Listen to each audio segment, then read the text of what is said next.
Alright, Shalom. Shalom. I'm going to start off as always by giving all praise to Yahweh, Ba'Shem, Yahushai, Ba'Shem, Rakakadash. Right, double honor to the apostles of GMS. That's right. And honor to you brothers doing the work in truth and sincerity. It's a couple of brothers in London camp. A lot going on in the world. Ain't really got a topic at the moment, but we'll see where the spirit leads. So yeah, if we start on that, Babu Kashar. This is Sirach chapter 39 from the top. But he that giveth his mind to the law of the Most High, and is occupied in the and that's one of the things. And when you come into this truth, right, your whole day to day, you might not think, you might be thinking, oh man, am I in the spirit? But when you actually deep, what do you call it? What how your mind is working, right? Realize, that thought, at times is just Satan. But obviously, the scripture says, examine thyself, right? Whether you're in the right spirit. Right, but you realize, you walk past a thing, someone, what you call it, homosexual, you're thinking, the Lord says, yeah, even supposed to be around. Right, a woman might be serving you food, but you see, she's kind of holding her bed. She's like, shit, man, she's on the period, isn't she? She's supposed to be set apart, set apart. Right, you might see a woman or whatever, and you might look at her as, oh, wait, shit, let me check, has she got a ring, she married, whatever, what have you. Right, so you're always constantly. After a while, you're in the spirit of constantly thinking about the laws without even really realizing it. And it says, but he that giveth his mind to the law of the Most High, and is occupied in the meditation thereof, will seek out the wisdom of all the ancient. Right, hey, you read the scriptures, right? In fact, can you grab me real quick? Romans 15 and 4, or 4:15. Always, I always get it. Might even be 14:5. Let me find it. It says written aforetime. Cool. Yeah, 15:4. It's Romans 15:4, and it reads, "For whatsoever things were written aforetime were written for our learning." Right, so there are stories that are written in the scriptures, and they're written there for a reason, right? So that we in these last days, like for instance, we read Daniel the 12th chapter, and it says that it's going to be a time like never before, right? But then what is when you first come in, you might have been worried. I'll speak for myself. When I first came in, I'm hearing about Ebola, and I'm like, how am I going to survive? But then you read the stories of old. You read the fact that the Lord didn't forsake his men of old. Right, carry on.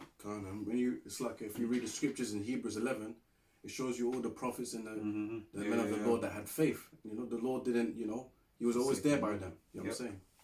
And it says that we through patience and comfort of the scriptures might have hope. Yep. That's right, man. Because these scriptures are supposed to give you faith.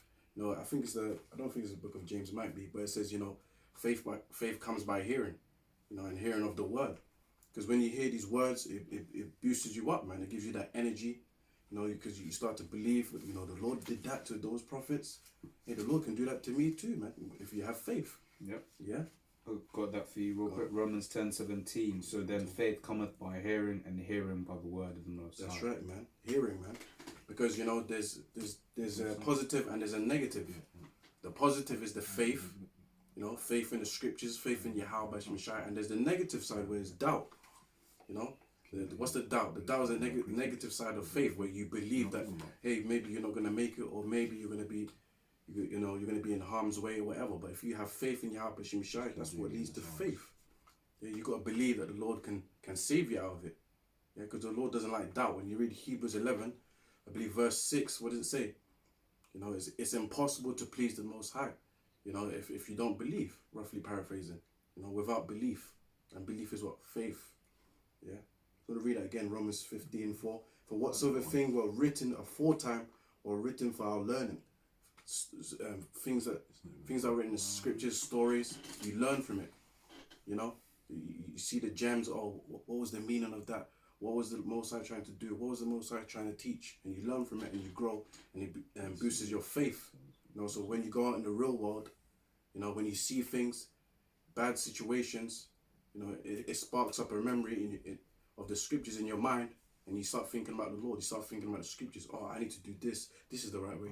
I shouldn't go there. This is the wrong place, wrong environment, wrong spirit. So let me avoid that. 119. Then it says that we through patience and content of the scriptures might have hope.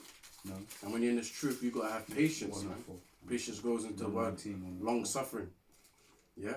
It's not about your time, it's about the Lord's time. Yeah? When you're being patient. Yeah? Because the Lord, He's the one that always comes up in the right place, at the right time, in the right location. Yeah? You don't, man. You're just a mere mortal. You're not all knowing, but the Lord is, man. Go on. Have a precept? Go on. It says Psalms 119. It is, I'm trying to see if I should read up a bit. I'll start from 102. I have not departed from thy judgments, for thou hast taught me. You know, so the Lord, when you come to this truth, the Lord teaches you pretty much, man, through the men. You know, throughout starting with our apostles and elders, you get taught through the Spirit. It says, how sweet are thy words unto my taste, yea, sweeter than honey to my mouth. And you know how it says in John, Revelation, what does it say about with John? It said that in my mouth is as sweet as honey. Yep. But after it was, yeah, we can get it as a precept, I'm sure. It's Rev 10 and 10. And I took the little book out of the angel's hand and ate it up, and it was in my mouth sweet as honey. And as soon as I had eaten it, my belly was better. Yeah, and that little book's talking about the scriptures, man. When you start to, what does it say in Ezekiel? It says, eat the whole roll. So what do? You just want, you start to eat the scriptures, man. You know how like you might say something to someone and he ain't hearing it. You're like, he ain't eating that. You know, like a slang. You know, you're gonna eat the scriptures. What does that mean? So it's gonna go on forever as a tangents, but I'm gonna bring it back. The Lord's Prayer, you ask for daily bread. Now that's just not only your daily lacham, your daily living expenses and your food, but also spiritual bread. The Lord to feed you every day with a spiritual bread, the manna. Okay. Now, this Bible is referred to as what? It's been honey, because it's sweet. But also when you eat too much honey, when honey goes in, it starts to become bitter. Oh yeah. Right, and that's the bitterness of this truth, because it's what you realize is the scriptures say, with much wisdom is much grief. Yeah. You know, so the more that you start to get into this word and you start to realize the condition we're in, oppression maketh a wise man mad. That's when you start to hit the bitter of it. Yeah. You might read about, experiences about women being demons and being evil, wicked, and all that in the scriptures. But until you start to experience it, you're not gonna really know what it is. Or you might, all these different precepts you're listening to, until you experience it, man. You ain't gonna sit down. We know that Esau's the devil. And we teach that, okay, that these so-called white people are devils. But until you start to get into certain interactions with these devils, we already know they're devils because of the things that they've done. But when you're just around them and they're doing certain things, you're like, man, this is the devil, Yeah. So I'll just keep reading. That was it on that, right, in Revelation. Oh, yeah, that's good. I'll keep reading in Psalm. It says, how sweet are thy words unto my taste, yea, sweeter than honey to my mouth. That is the point. Through thy precepts I get understanding. Therefore I hate every false way. So the false way is everything outside of the scriptures. The scriptures is the right way, which is Yahweh Shai, the way, the truth, and the life. So when you meditate on the word, the precepts, then you start to get the understanding of how to live. Because you're not really living until you're living through Yahweh Shai, man. That's right, because oh man, I'm gonna have to look for that. So,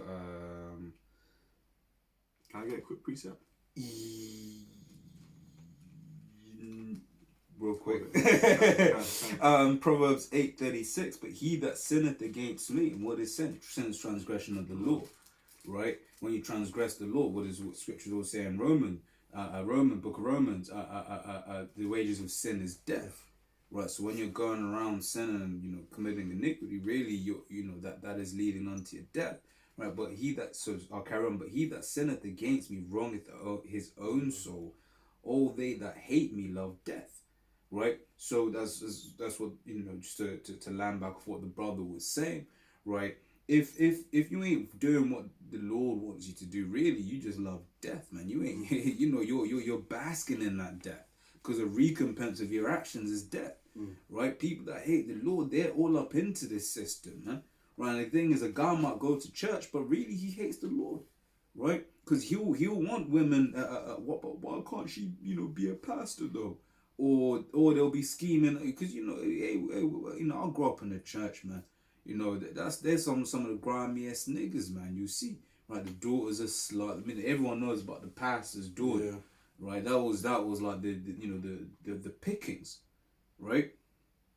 But yeah, all of these people in the world, they love death because they're not in this truth. It's like I just want to say one of the things they're pushing out into this world is the normalization of sodomy, man, of homosexuality, right? So if you ain't in this truth, you ain't meditating on the laws of the Most High, and really you're just engaging in death, right? What did the Lord do to Sodom and Gomorrah?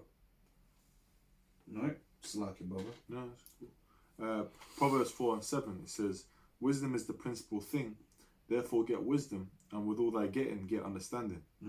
So yeah, man, that's the understanding you get through the precepts, man. And as a newborn babe, pursuing Isaiah 28:9, the Lord basically lets you suck from the milk from the breast, and that's how you gain understanding, man. Precept upon precept, line upon line, line upon line. Because the scripture, you can read the stories and the accounts, but the things in the scripture precept, man. Okay, you can read Genesis, the first chapter, and you can read about the different days in the creation story, and you can read it like a story, but unless you read, I think it's 2 Peter 3:8, and you get the precept on it and understand that day is talking about 1,000-year period, then you're never going to get the understanding. So there's secret gems and hidden doors in this word, and the only word and the person who's got the key is Yahweh Shai. That's right. Yahweh has given the key to Yahweh Shai, the understanding, and then that's been imparted onto those that believe in Yahweh Shai that are in him. Precept. God, since we're talking about wisdom and understanding, this is Psalms 111 verse 10. It says, the fear of the Lord, Yahweh Shai, is the beginning of wisdom. A good understanding have all they that do his commandments. His praise endureth forever, man. So when you're in this truth, it starts with having fear. Because when you came to this truth, it was the fear that got you. You know what I'm saying? Oh, there's a coming destruction. Is there a way out of this? Is there opportunity of salvation? I don't want to get caught up in that destruction. So that fear brings you closer to the truth, knowing that there's a negative side of the power, and there's a righteous side of the power, and you want to be in the right hand side. Like, it brings fear on you. So when that fear comes upon you, what you need to start doing? You need to start doing the right things, which is in these scriptures, in these laws. When you read the laws and it says, you shouldn't commit adultery, but you grew up in a world where adultery is now glorified in the music and the media, the movies, everything. Then you're like, wait a minute. People look at you sideways and you be like, nah, but she's going, man, but it's her choice, bro. Bro. Yeah. I think I had a testimony. One of my cousins said, one of my cousins, I remember trying to deal with one girl, and I said to her, she got a man. And then he said, what, just because there's a goalie in the goal, you can't take a shot. That's and he's not even from this country, he's from Turkey, so there's the mentality worldwide of these jakes, man. The thing is, I bet he thought he was deep with that one. He thought he was deep. I was looked at him, I looked at him sideways, like, alright, bro, you gonna do that? You're gonna die. Demonic proverbs like that. Quick precept for you, bro. This is Proverbs 1:7. The fear of the Lord is the beginning of knowledge, but fools despise wisdom and instruction. That's it. Yeah, you're a fool, man, if you despise wisdom, knowledge, and instruction. Because guess what? Knowledge and instruction is actually a benefit to your life, man. It's a benefit to your life. Like the brother bring out, the wages of sin, it leads to death. So it's clear cut with the righteous. When you follow after righteousness, it adds on to life, man. A precept for you, bro. Yeah. Isaiah 33:6. And wisdom and knowledge shall be the stability of thy times, and strength of salvation. The fear of the Lord is his treasure. Stability, stable, being unmovable. Because when you do good deeds, good favors, people in the world like to talk about karma. Yeah, people in the world like talking about karma, but they don't like, they don't walk the walk and talk the talk. You know what I'm saying? Because they're being demons themselves. That's right. You know what I'm saying? You see, but us brothers in this truth, we meditate on the scriptures, man. We meditate on what the Lord said to do is right, and things that he said not to do, and you avoid. You know what I'm saying? Like pork and stuff like that. It's something so simple. And now you got Jakes, getting all these ailments and sicknesses because they wouldn't listen when the Lord said don't eat that pork. No? I've got a precept for you, bro. 2nd Ezra chapter 2, verse 47. So he answered and he said unto me, it is the Son of God, whom they have confessed in the world. Then began I greatly to commend them that stood so stiffly for the name of the Lord. That's it, man. That's who the Lord cares about. The ones that are standing for the truth, standing for his name. You know, because it means something. It's powerful. The name of Yahweh Shai. You know, he saves, he's the deliverer. You know, it represents everything that's righteous.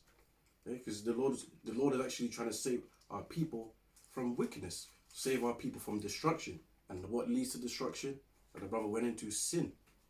And this world is full of sin because Esau, the so-called white man's ruling.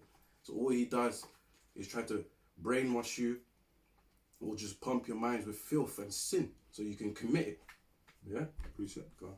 It's Isaiah 12:4. And in that day shall ye praise the Lord, call upon his name, declare his doings among the people, make mention that his name is exalted. Because you mentioned the name. Can't. Yeah. And that's good. You got to mention his doings, man. A lot of people in the world, they're atheists. You know, they don't even care about the Lord's existence, the Lord's creation. You know what I'm saying? Everything that the Lord created, they're like, you know, was just here, Big Bang Theory, all that BS. You know, they don't give the Lord credit. No wonder why the Lord's gonna destroy this earth and the wicked, man. Because it's all about people boasting about themselves, like they know everything. How is it that you live 30 years or 50 years and you know how the world works on your own? That doesn't make no sense, man. Come on, man. Proud, Do you know how proud that is? If you think about it, man. like you spawned by your father and mother, yeah. You know, you were just a sperm cell, and you maybe 40 years you went to science or school or university, and you have the audacity to tell everybody how the world works. That is just ridiculous, man. Come on, bro. Real quick one, Isaiah 29:16. Surely your turning of things upside down shall be esteemed as the potter's clay. For shall the work say of him that made it, he made me not? Or shall the thing framed say of him that framed it, he had no understanding? That's how proud people are. They basically indirectly telling the Lord, so you don't know what you created or you don't exist. We know how things work. If you know how things work, then why? Okay, looking at the basic system of relationships. Why is there so much high divorce rates in Western society? They're supposed to be a so-called Christian nation, or the Western nation is supposed to be, you know, so highly educated. Why are people suffering? Why is there so many poor people in the street? Well, I'll give you the answer to that question. This is Proverbs 29:2, right, which says, when the righteous are in authority, the people rejoice, and the people ain't rejoicing. Yes, yeah. Right, you know, the evidence is there for all to see. Well, you go out to any of these major stations, outside these major train stations, tube stations, or you go and see these homeless people, man. They ain't rejoicing. But when the wicked beareth all the people mourn, why? Because the people are oppressed, right? This man is taking everything and just squashing everyone else down, man, right? I had a quick point, bro. You know, in the ancient days, man. Anyway, in Israelite culture, you know, when children were being brought up, they were being brought up in the law. You know, so in a sense of they were getting taught the different stories in the scriptures. So that's why the scriptures say the things that were written aforetime were written for our knowledge, for basically for us to learn, right? Because you mentioned universities. These guys that go to university, they think they know something. Universities these days, you know, they're all based on old teachings of Edomites, you know, classical era and Renaissance era Edomites that people study, and then they go into the philosophies of them. Or they might go into philosophies of bugged out Jakes from before. You know, which they're not. What they're not doing is they're not basing their knowledge on the foundation, which is the Bible. And because they're not doing that, everything that stems out of that, because they're doing the same thing. That's why it says the things that were written aforetime. Rather than going into the aforetime of the Bible, which is the truth, they're going into the aforetime of madness with other men. You know, so they're in that. They're basically looking at the council of men, and they're expounding on that. And the council of men, the scriptures say that the Most High is not a man that he should lie. You know, everything he says is coming with the truth.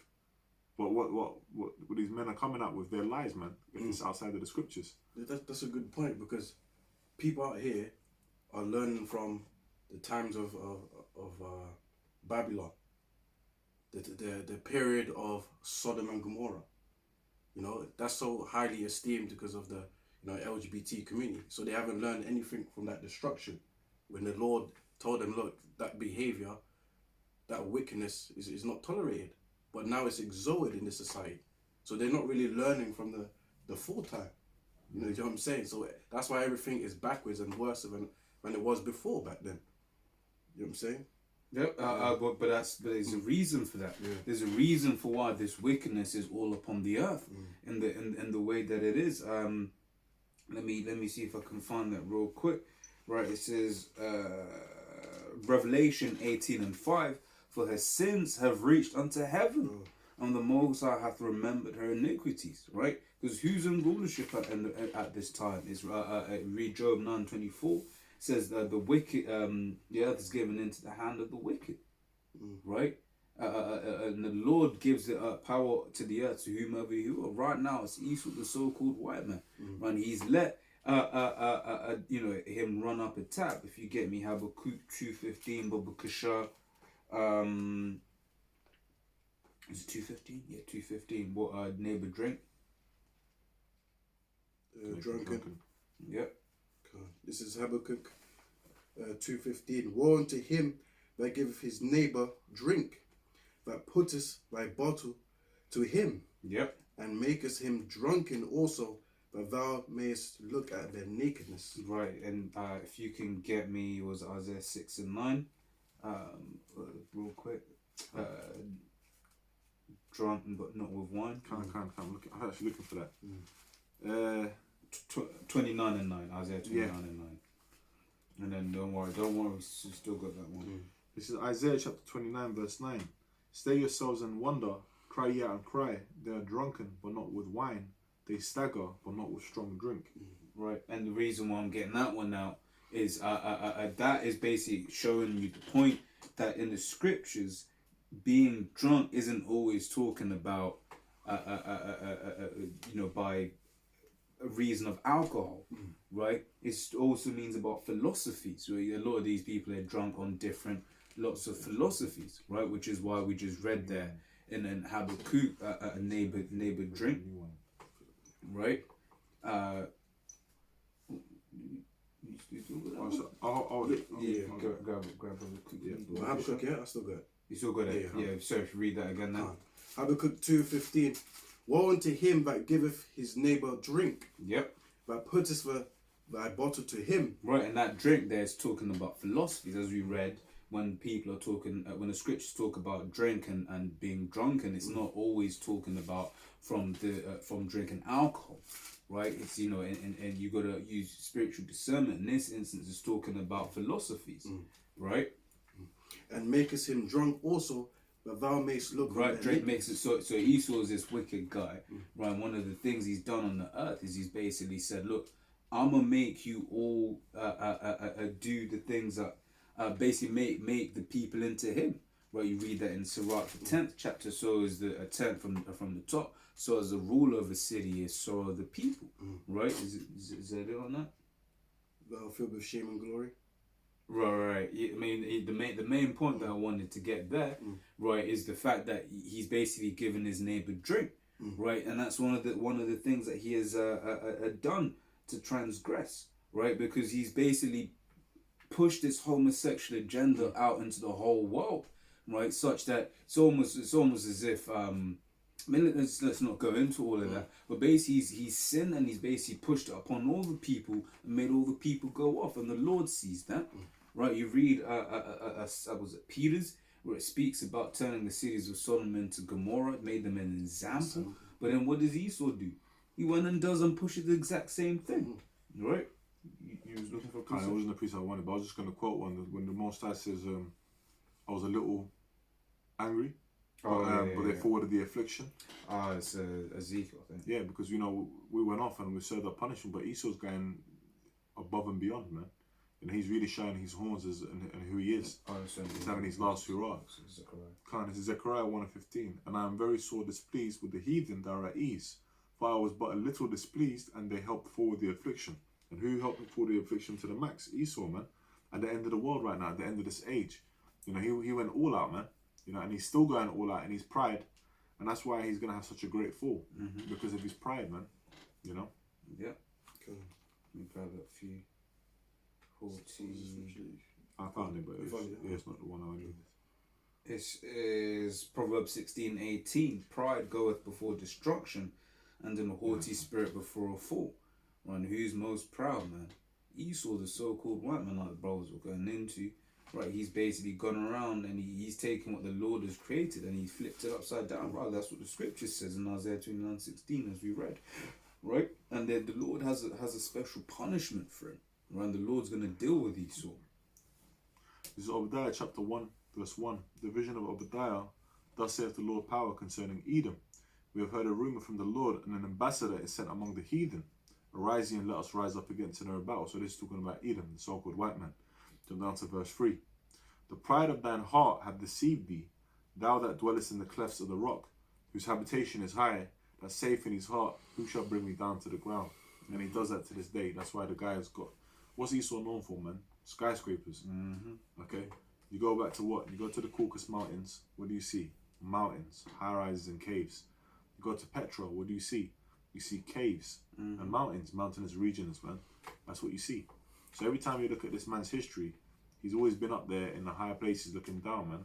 And one of the animals that it actually describes says what? It says, though thou exalt thyself as the eagle. As an example, you know, where you got America, Rome, they had the bald eagle. Okay, and I think it was at one point it was a Nazi. Oh yeah, it's a Nazi. So it was a Nazi eagle on the world. Yeah, the eagle on the world, and you know, and eagles they fly high, man. They fly high, and they're birds. They're birds of prey. They fly high, and then they swoop down with their claws. You know, and pretty much that one of the most proud places is America. Okay, Babylon, man, the Great, man. And that's why it's even in what the scriptures call it, Babylon the Great, that great city. That great city. You know, it's being exalted, but it's being exalted in what? In its wickedness, and it is a great place, but it's great for the wrong reasons. You know, so that's why it's going to get a great judgment. Like never, you know, it's going to be a great judgment that's never been seen before, because Daniel 12:1 tells you it's a time like never before. That's right. You know, that's right. We had examples of Sodom and Gomorrah, but Sodom and Gomorrah over in the Middle East is incomparable what happened there to what's going to happen in America, which is that massive landmass. You know, with millions of people living on it, hundreds of millions. That's right. I got something. Got two. It's Isaiah 5:20. It says, woe unto them that call evil good and good evil.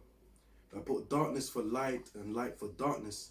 I put bitter for sweet and sweet for bitter. So that's what this society, especially so-called America, which is Babylon the Great, that's what they're known for, man.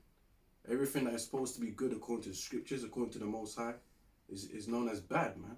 If you're trying to be a regular dude, you know, just trying to, you know, uphold the laws and teach the Bible, you're going to be frowned upon. You either say you're boring, you're judgmental, or you know, all of that. You're going to be bad named, shamed.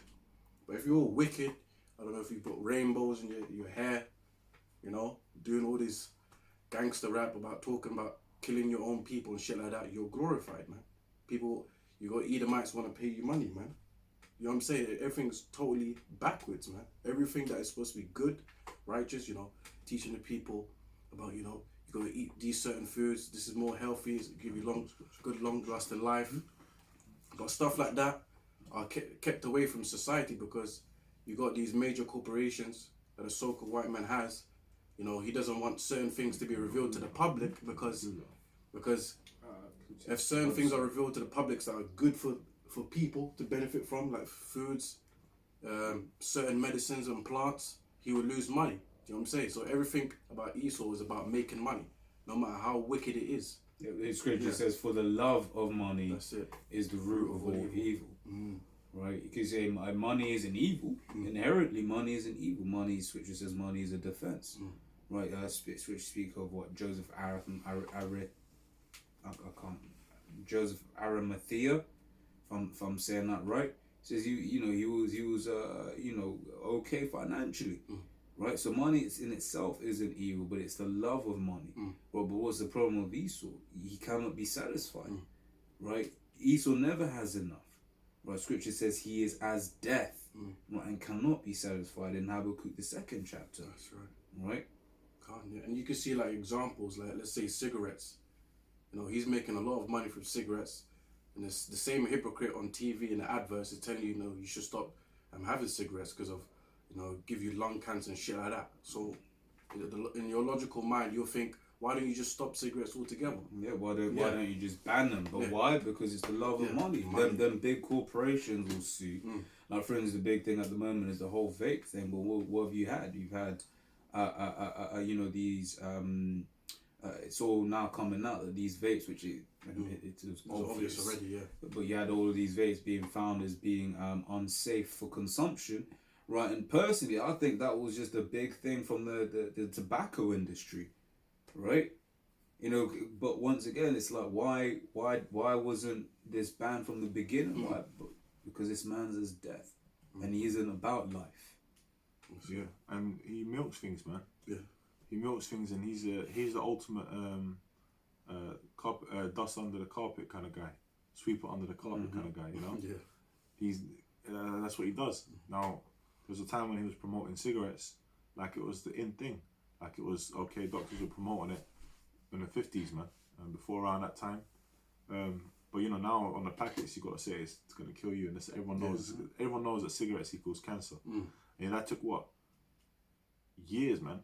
Decades to find out for it to come to fruition. Now, vape has been around for a while, like the brother said. Now that's coming out. And vape was given as what? It was meant to be given as an alternative and a solution to cigarette smokers, man. Healthier option. Okay? And it's some bullshit, man. Esau is just riding the health wagon, you know? The so-called health wagon to make more money. It's an alternative. Yeah. I was watching a documentary recently about Subway. And Subway we went up on the rise because Subway, back when it was open, basically gave an alternative, a healthy option compared to for fast food joints. Okay, but now you got healthier options anyway, and all the other places have followed suit. McDonald's has got healthier options now. Burger King's got healthier options, and they're all trying to follow suit and put Subway out of business. But ultimately, does that stop McDonald's putting shit in their meat? No. Does that stop them selling bacon? You know. Yeah. Vegan's the big thing at the moment. Everything's like vegan friendly. Yeah, you're still getting killed. Yeah. You're still getting fucked up with these GMOs. You know, they ain't stopping the actual problem. They're not going to Monsanto and saying, look, man, stop using the fucking genetically modified crops and start using some organic shit. Stop poisoning the world and the water and the they're not doing that. All they're doing is they're just feeding the people the shit. And then afterwards, you know, covering up with some new shit. They're presenting the same shit in a newly packaged gift. And that's all Esau does. Esau don't come up with no new shit, man. He just repackages the old shit, you know. He takes righteous stuff and repackages it in wickedness, you know. He'll take the wheel, which is a great invention. Then he'll put it around, put some metal around it, and put some fumes of petrol coming out the back, and poison the world with carbon monoxide. You know, rather than trying to look at an alternative, and he won't allow water. People that come with engines and run with water for cars. No. That's because the love of money, the oil that goes around the world, man. You got something? Bring yours. Go on. This is Psalms 55 and 21. This is the nature and character of Esau, man. The words of his mouth were smoother than butter, but war was in his heart. And that's his track record. Right? You can ask a 7-year-old, 8-year-old, who does this best fit? Right, best fits Esau, the so-called white man. You look at his track record. A most recent one was Donald Trump with the Iran agreement. Right, they made contracts. They said, look, man, this is what we gonna do. You know, we gonna do this, that, and the other, and then they reneged. Right, they went back on their own word. Right, but then you look back into history, and they did that with Gad and Reuben, man. They said, oh, look, man, this is what we gonna do. Yeah, we gonna be peaceful with each other. Right, but war was in his heart. Carry on. And it says, his words were softer than oil, yet were they drawn swords. Come on, man. That's his personality. And if you notice about Esau, you know, he's always into that advertisement marketing spirit, Right. that politician spirit. You know, it's all about selling you a dream, you know, making things look good how it seems. That's why, can you believe it? Like, everybody in the world has got their like own presidents and shit like that, but everybody looks at the American elections and the British elections because, you know, they're so, you know, everybody's revolving, you know, The whole the whole world's revolving Specifically about America. Do you know what I'm saying? Because they're hella big into it, man, about lying and stealing and, like the brother said, putting things under the rug and shit like that. That's their nature, as long as they can get away with it. Yeah. And there's a lot of witchcraft with that. The inauguration, you know, and in Hollywood movies, what do they have? You know, the new president of the United States. And they always have a lot of movies like that. You know, it's all part of that magic. And they're always looking like the heroes. Yeah. You know what I'm saying? Like, you got all these doomsday end of the world films, and it always has to be America, you know, stopping the other force. You know what I'm saying? Or Captain America's and all stuff like that. You know, that's Esau, man. That's because Esau's looked at as the rich man. So everyone looks at his ways and they extol him to the clouds, man. Yeah. You know. Once people see that suit and tie, they go to obey mode. That's why when that power is stripped away from him, when the Lord returns, that's why people are gonna. That's why the scriptures say that people are gonna look at him and say, narrowly look at him and say, "Is this the man?" Because they're not gonna be able to believe it. Yeah, it's the same thing as like when in Wizard of Oz, when that guy came out from behind the contraption, the old Edomite, you know, he was pretending to be all powerful, you know, with a deep bassy voice, and he had the image. I don't know if you've seen Wizard of Oz, the original. I think it's in the 30s. But he basically comes out. He's got this contraption, this technology that makes him seem more powerful and all scary. There's smoke coming out, but then what you find out is behind the curtain there's a little old Edomite man with sort of controls, you know, and he's all frail. That's the man, you know. Behind all these nuclear weapons and behind all these conglomerates. Conglomerates. Man, I'll work on it. Brothers. You know? Yeah. But, yeah, like the brother said, you know, these corporations and these trusts, these secret societies, behind all these different defenses this man has, you know, when all that gets stripped down, which is getting stripped down in the spirit right now, because we're revealing it right now as we talk about it, you know, but it's going to get physically manifested, man, because this man has physical things, military, okay? He's got a military force, like the Knights of Malta, okay, which is a group, you know, you got the CIA, you got the MI5, you got the SAS, all these different military groups, and then, you know, the commandos, the Rangers, and the Marines, Marine Corps, USA, and all that, you know, RAF, all these different places, all these different factions and mercenaries and warriors and whatever, these mighty men, when they get all brought low and then there's nothing left behind, all you're going to see is a frail, old, sickly man, you know. And you know the funny thing is, what do you see? You look at the Rothschilds, you look at the Rockefellers, you see these old men, you know, Evan Rothschild as an example. Or what's that weirdo? Jacob Rothschild, right? Old, frail Edomite men.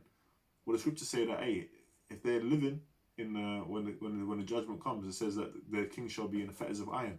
So you're going to see these frail men in fetters of iron, walking with the powerful gods on the earth, the Israelites. Okay, they're going to be walking with. So you're going to see them with them, and people are going to look at that like, is this the man? Is this the man? Wow, you know? Yeah, that's the scriptures. Yeah, Isaiah 14, I think that is. 13 or 40, I forget which one. But you got anything, bro? Yeah, I'll just end on this. Well, if we go in the scriptures. And it says Revelations 12 and verse 7. Well, let me go verse 12, then go to verse 7. Revelations 12 and 12, it says, Therefore rejoice, ye heavens, and ye that dwell in them. Woe to the inhabitants of the earth and of the sea, for the devil has come down unto you, having great wrath, because he knoweth he have but a short time. You know, Esau the so-called white man, that's the person that's ruling this earth right now, you know, time after time, he's being exposed. he's being exposed that he is an Edomite. That's his true nationality, and also we're exposing his end prophecy, which is that he's doomed for destruction for what he did, you know, and for what he did to our people, put our people in slavery, and put the whole earth and everybody and everything in subjection, man. Yeah. And when he gets exposed, the whole world's gonna know that he's the devil. Yeah. Let me go to verse 7. He's in his last fight, because he's gonna go out, you know, in a bang, and he's gonna try and stand up for himself, but he's gonna lose. Revelation. And before that, was in like I was saying in verse 12, it's speaking about how he's going. Yeah. He's going comment you Jakes, man. Yeah. You Israelites, you read Ezekiel 21:9. It says a sword is sharpened and also furbished to make a sore slaughter. Right, because that's why he's coming down. You know, he's going to be coming down with great wrath, because my brother was saying, because he's being exposed, because everyone's finding out about who he is. Right, you know, the elites of Esau know what that means. They're like, oh shit, oh the secret's out. That means in a matter of time. Right, you know, that's why they're coming out. I mean, like his brother shared the article about how, you know, apparently they found ancient Esau, you know, that apparently they found proof that the Edomites really existed, right? All of a sudden, well, why wasn't that an issue before, right? You know, you've got two groups of people in the Bible, Jacob and Esau, right? Those are the main characters in the whole book. We know about Jacob. You know, it's rather the so-called white man will tell you about Jacob and Judah, whatever, what have you, but never about Esau.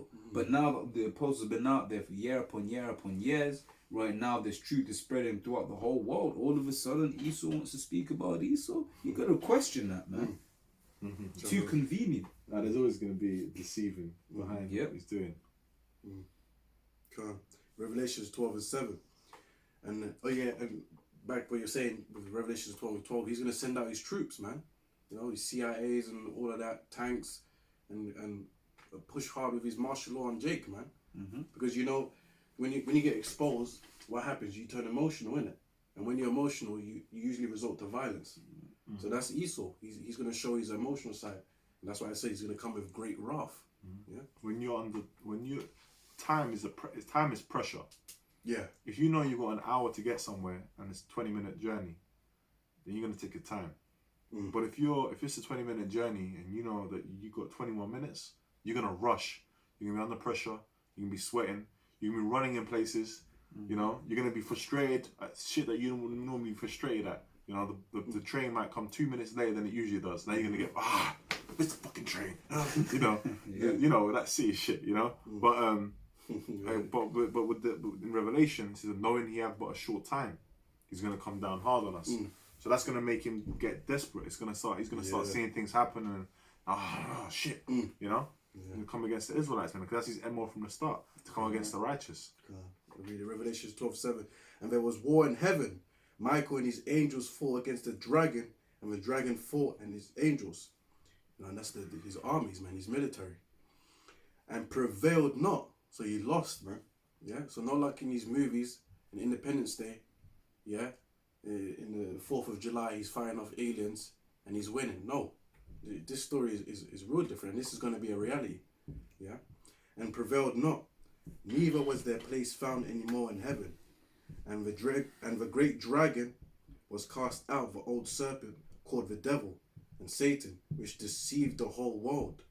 He was cast out into the earth, and his angels were cast out with him, man. So after he's getting exposed, he's going to try to put up a fight with the Lord, which is what people call the UFOs, yeah, which are the holy angels in the chariots of God, heavenly vehicles, celestial beings, and they're going to fight against Esau's army, man. And guess what? It's going to be light work for them. They're going to get zapped, destroyed. You got World War III, nuclear fire, all of that, man. A lot of fireworks, man. And Esau is through. That's right. And these are things we look forward to, man. Right. So yeah, as always, Lord's word that was edifying. Till the next time, we're going to say Shalom. Shalom.